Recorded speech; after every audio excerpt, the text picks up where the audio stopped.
के युग में देखा जाता है कि कथाएं केवल हम अपनी मैं में आकर के और ज्यादा कराते हैं।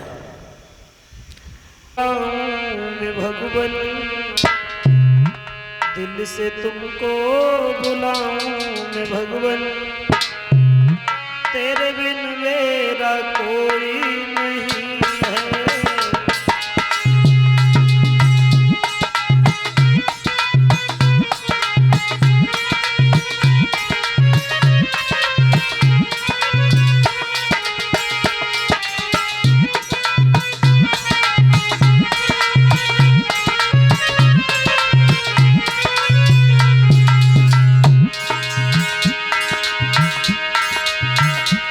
दिल से तुमको बुलाऊं मैं भगवान,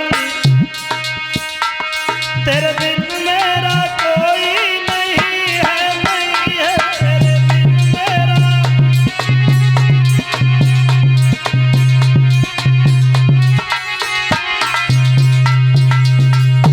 तेरे बिन मेरा कोई नहीं है, बड़ी आशा लगी है प्रभु तेरी, ओ बड़ी आशा लगी है प्रभु तेरी, दूजा कोई सहारा नहीं है।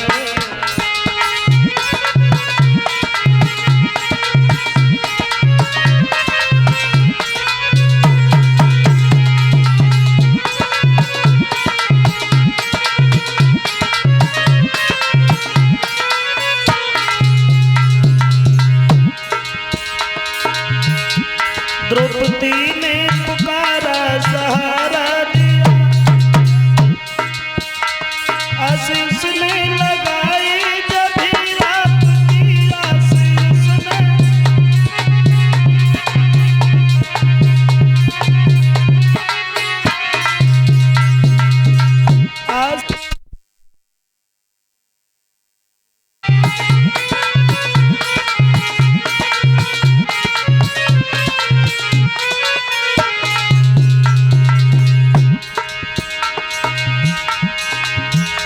भक्त नरसी सदा दीन दुखिया रहा,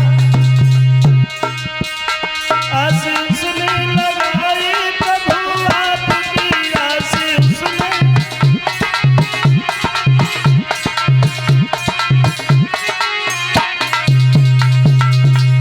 आशीष ने लगाई जब भी आपकी,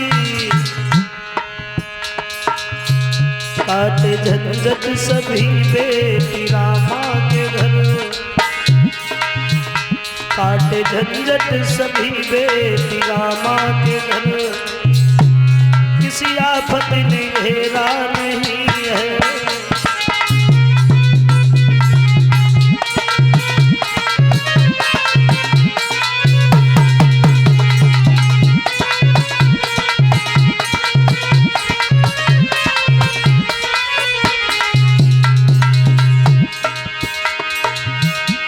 अगर इतना दयालु तू है भगवान, थोड़ी सी जगह मुझको भी दे, थोड़ी सी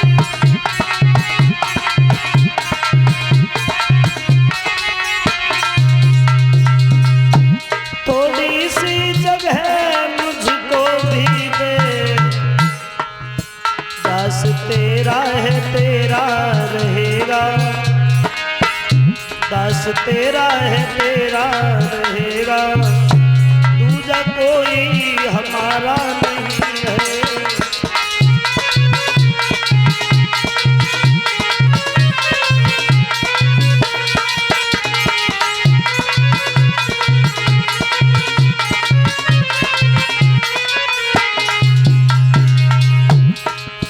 दिल से तुमको बुलाऊं मैं भगवान, तेरे बिन मेरा कोई नहीं है।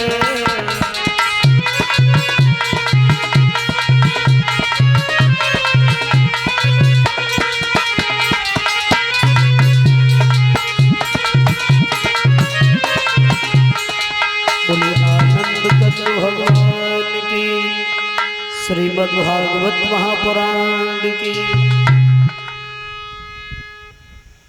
परम आदरणीय उपस्थित हमारे समस्त श्रोता बंधु,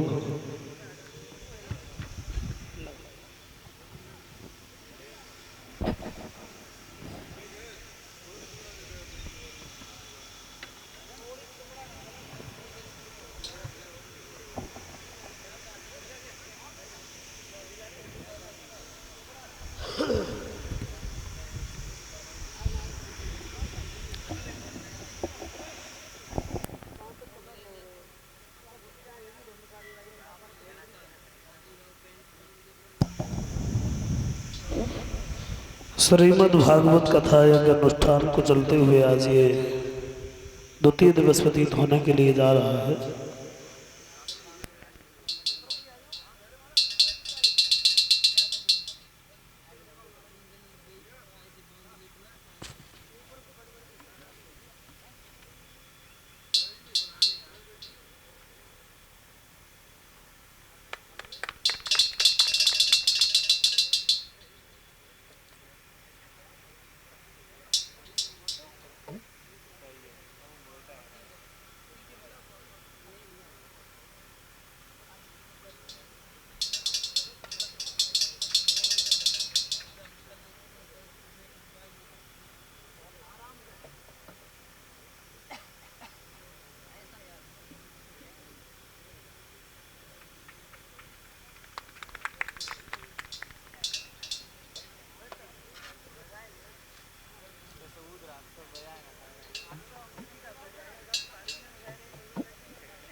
परम आदरणीय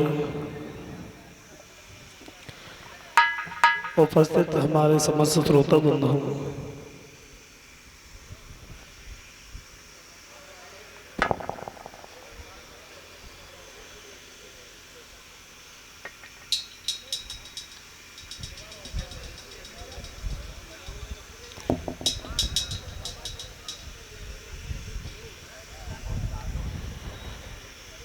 श्रीमद् भागवत कथा यज्ञ अनुष्ठान का आज ही द्वितीय दिवस है।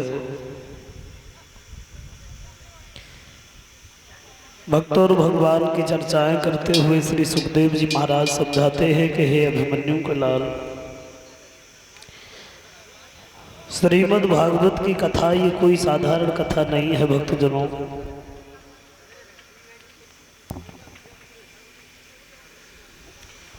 जो भक्त कहते हैं सुनते हैं वो दुनिया की बाधाओं से उलझनों से हमेशा दूर रहते हैं।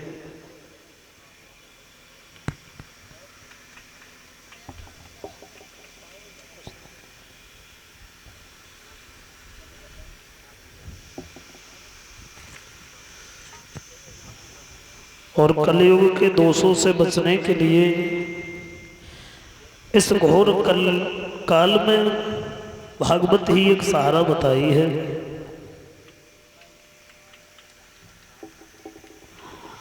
कलयुग के दोषों से बचने के लिए भागवत ही एक सहारा बताई है कि जो भक्त कहते हैं सुनते हैं वो दुनिया की बाधाओं से उलझनों से हमेशा दूर रहते हैं। वैसे श्रीमद् भागवत लिखने में 7 अक्षर आते हैं, श्री माने वैसे श्री एक सम्मान सूचक भी शब्द होता है, लेकिन भागवत श्रीमद् भागवत जो लिखा गया है उसमें श्री सम्मान के रूप में नहीं है, बल्कि धन से जोड़ा गया है। इसका अर्थ मद माने अहंकार होता है सज्जनों। जहाँ पर लक्ष्मी का कोई अहंकार नहीं है, कोई अभिमान नहीं है, भक्ति ज्ञान वैराग्य के तत्व की चर्चा होती है, वहाँ पर श्रीमद् भागवत होती है। और बताया है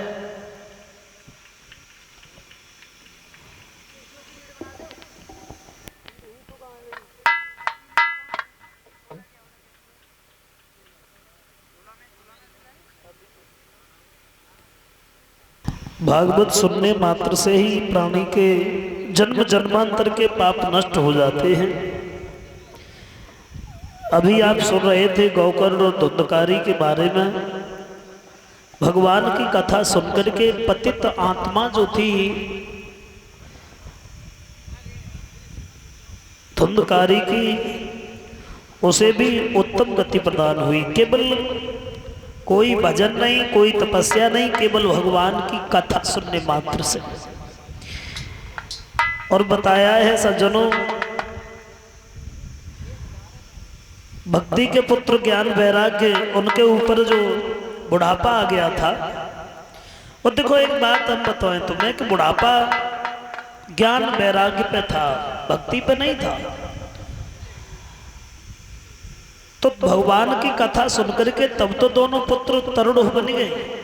भक्ति के पुत्र ज्ञान और वैराग्य तब तो जवान हो गए, लेकिन आज अगर देखा जाए तो भक्ति पर जवानी है और ज्ञान वैराग्य उन पर आज भी बुढ़ापा ही है। आप खुद अंदाज लगाओ। भगवान की चर्चा होना ये भक्ति है, भजन होना, कीर्तन होना, कथाएं होना ये भक्ति है। लेकिन उनसे होने से कितना ज्ञान होता है, कितना वैराग्य होता है, तो ऐसा तो कुछ नहीं है। कहते हैं कि जहां पर श्री का मद नहीं होता है, अहंकार नहीं होता है, वहां भक्ति ज्ञान वैराग्य के तत्व की चर्चा होती है। मैं क्षमा चाहूंगा, आधुनिक युग में देखा जाता है कि कथाएं केवल हम अपनी मैं में आकर के और ज्यादा कराते हैं। तुमने देखी हुई है गांव में एक एक नहीं, दो दो चार चार कथाएं होती हैं। अगर कोई पर्सनल करा रहा है तो वो तो एक अलग बात है, जोरे क्यों दो चार हो जाती है। क्यों? मोहल्ला ने फलाना शास्त्री जी को बुलाया है तो फिर हम अब उनसे अच्छा बुलाएंगे, क्योंकि हम ज्यादा पैसा वाले आदमी है भाई। उसने हमें बुलाया नहीं है तो हम और अच्छे वक्ता को बुलाएंगे और बड़ी कथा कराएंगे कि हम पैसा वाले हैं ना। तो ऐसा चल रहा है। कथा कथा नहीं रही है, वक्ता वक्ता नहीं रहे। अब तो सब कुछ बदल गया है, समझ में नहीं आता है।